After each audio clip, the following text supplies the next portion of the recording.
and welcome to Money Control. This is Shraddha Sharma and you're watching Editor's Take. After RBI has imposed major impositions on PMC Bank, depositors are especially stressed after major irregularities have come to light.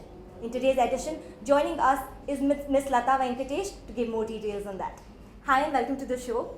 Thank you. So, after public pressure, the withdrawal limit has slightly increased. But what happens to the deposit amount? And if you tell us about the insured amount, what happens to the amount over the insured amount? Okay, well, first I must tell you that it is not public pressure that brought the level to 10,000. Okay. The Reserve Bank, I think, took charge of it on September 27th or 28th. And when they were getting into it, they were not aware how much liquidity is available. And if on the same day everyone went and pounced and took away their deposits, no bank will have money. Even State Bank will not have money. So you have to initially tell people that you're not allowed to take money. Instead of saying zero, which can create more panic, they gave a number. And then they probably assessed and found how much money is available. You know, the bank does not keep money as cash. It has already given it as loans to other people. So if you come and ask for if all depositors come and ask for deposits, unless the loanee, the borrowers return, no bank can return the money. So they probably assessed the situation and then found that there is enough loose cash available or easily liquefiable instruments to give up to 10,000 rupees. And also they later put out the number that the bottom 60% of deposits were all under 10,000. So 60% of the people actually got back all their money or could withdraw all their money. That's one part. Now you're talking about insurance. See, the insurance of 1 lakh for every depositor is available to all depositors in all banks. But the deposit insurance guarantee is that fund is created out of all banks paying a little amount of money for per deposit to this corporation. All the money cannot be given away to one bank and its depositors. What normally happens is, let us assume that the administrator who's been appointed looks at all the assets and liabilities of one cooperative bank, in this case PMC, and assesses that this bank cannot continue in business anymore. Then what he does is he looks at all the land and assets available. Usually cooperatives have a lot of land. They own the branches where they are set up. I mean, at least that's the case in several cooperatives. Then he assesses and gives an assessment that, okay, I think I can meet up to 50%. Then the balance amount, they look at every depositor and each of them is insured up to 1 lakh. So that is where the insurance comes. The insurance is not the first thing you will get. First, the bank has to look at all its own assets, pay up all the money. After that, if it still falls short of 1 lakh per depositor, that balance is provided by the Deposit Insurance Corporation. That's not the first money available to you. And suppose you have, say, 50,000. You're not going to get 1 lakh. You will get only 50,000. First, the bank's own assets will be assessed. After that, if there is any shortfall, that shortfall is paid by the Deposit Insurance Guarantee Corporation. So that will be first the principal that will be covered, or? Absolutely. Yeah. Yeah, I guess all that is due to you. Okay. I mean, there is no principal and interest, no? In a cooperative bank, whatever, in any bank, whatever money you have kept, and that is there as of the date on which it has come under RBI administration, that money will be paid to you if it is under 1 lakh, but it will take its own time. Making an assessment of all the land available, all the assets available, selling all that, and then giving is not something that happens in a year or so. It takes longer. Okay. And if we talk about the way corporate banks run in India and the control of RBI, do you think there's a change that is required to avoid such future? I was actually just now reading previous speeches of RBI governors, because the biggest previous instance of a cooperative bank going under happened during the Ketan Parikh scam, when Madhopura Bank in Gujarat had loaned a lot of money and it could not pay back. It never paid back all its depositors. We have seen that in several. Abhyudaya Bank is still under RBI administration.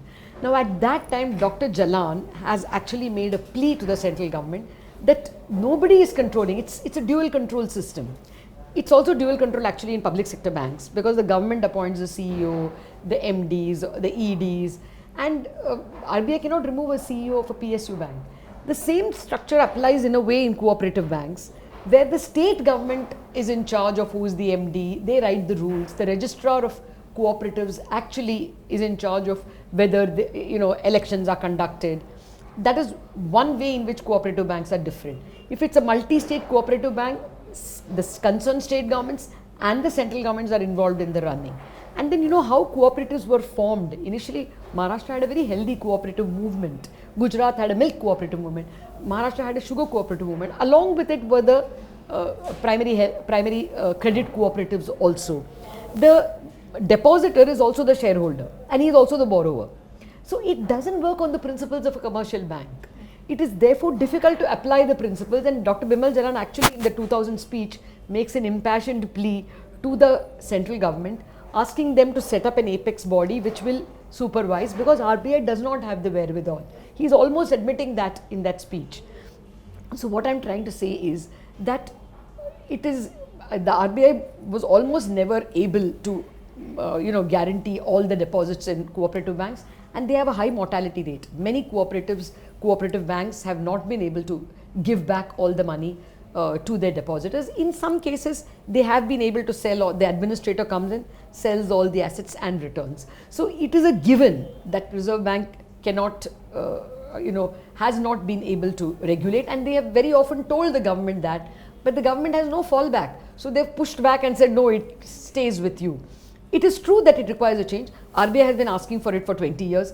They have not been allowed to change it, and they have clearly not admitted that they will be able to supervise it as much as they are able to supervise commercial banks.